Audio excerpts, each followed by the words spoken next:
Hello guys, আসসালামু আলাইকুম। Welcome to my another video. আজকে তোমাদের কাছে নিয়ে এসেছি হচ্ছে ধুন্দুল ভাজি কিভাবে করতে হয় সেটা। এভাবে ধুন্দুল ভাজিগুলো অনেক মজা লাগে। ফার্স্টে আমি চুলায় একটা কড়াই বসাইছি। তোমরা আমার কড়াইটা দেখে কেউ হেসো না, কারণ আমার এই কড়াইটা রান্না করতে ভালো লাগে। তারপর কড়াইটা গরম হয়ে গেলে তার মধ্যে আমি সামান্য পরিমাণ তেল দিলাম। তেলটা হালকা গরম হয়ে গেলে তার মধ্যে শুকনো মরিচ ছেড়ে দিলাম। শুকনো মরিচটা হালকা হালকা ভাজা হয়ে গেলে তখন আমি দেব হচ্ছে পেঁয়াজ। পেঁয়াজ দেওয়ার পর তাতে দেব আন্দাজ মতো লবণ দেওয়ার পর আমি পেঁয়াজটা লাল হওয়া অবধি ভেজে নেব।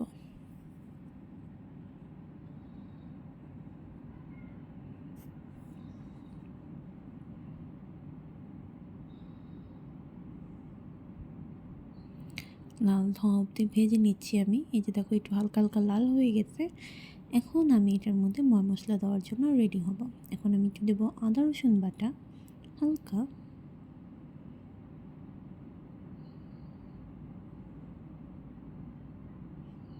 ভাজা হয়নি, ভাজতেছি ভালো করে। এখন আদা রসুন বাটা দেব।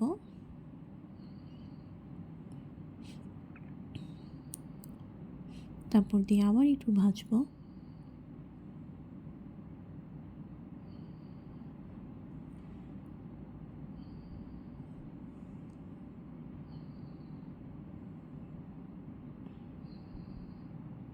তারপর দেওয়া হচ্ছে হলুদের গুঁড়া।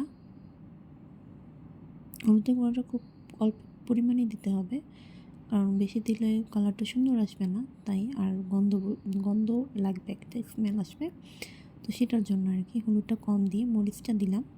এখন এটা একটু ভেজে নিব। এখন এটার মধ্যে চিংড়ি মাছ দিয়ে দিলাম। এখন চিংড়ি মাছটা একটু ভাজবো।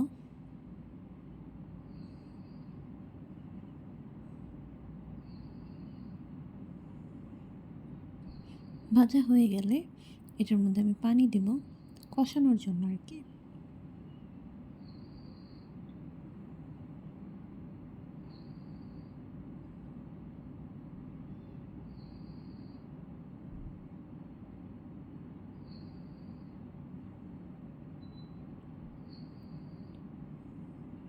কষানো প্রায় হয়ে যাচ্ছে।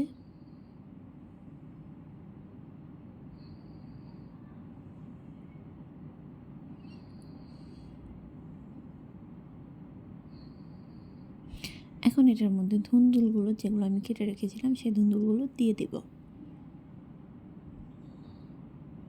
ধুন্দুলটা দেওয়ার পর ভালো করে মশলার সাথে মিক্স করব।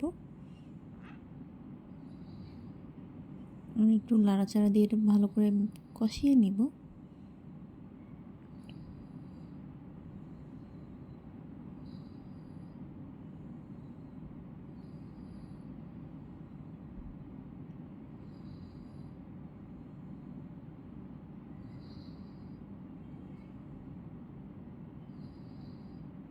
তারপর এতে কয়টা কাঁচামরিচ ফালি করে দিয়ে দিব, কারণ এই ধুন্দুল ভাজিটা যেহেতু ধুন্দুল মিষ্টি, সেই ক্ষেত্রে একটু ঝালটা বেশি দেওয়ার চেষ্টা করবেন আপনারা সবাই, তাহলে খেতে অনেক মজা লাগবে।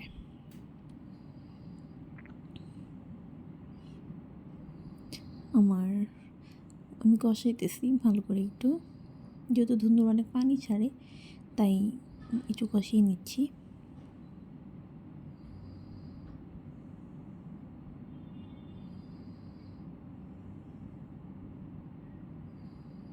এখন পানি দিয়ে দেব। ধুন্দুল যেহেতু পানি ছাড়ে, একটু পানি তরকারি, তাই এতে অল্প করে পানি দিতে হবে।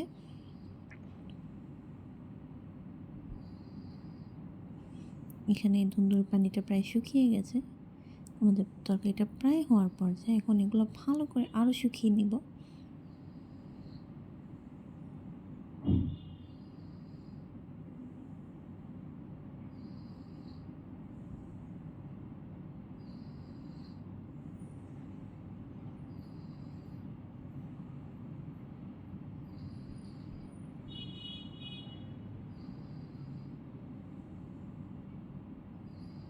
ব্যাস, হয়ে গেল আমাদের ধুন্দুল চিংড়ি মাছ ভাজি।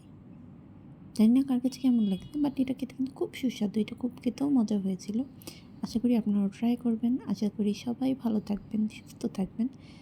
আর আমার ভিডিওগুলো সাবস্ক্রাইব করবেন, লাইক দেবেন।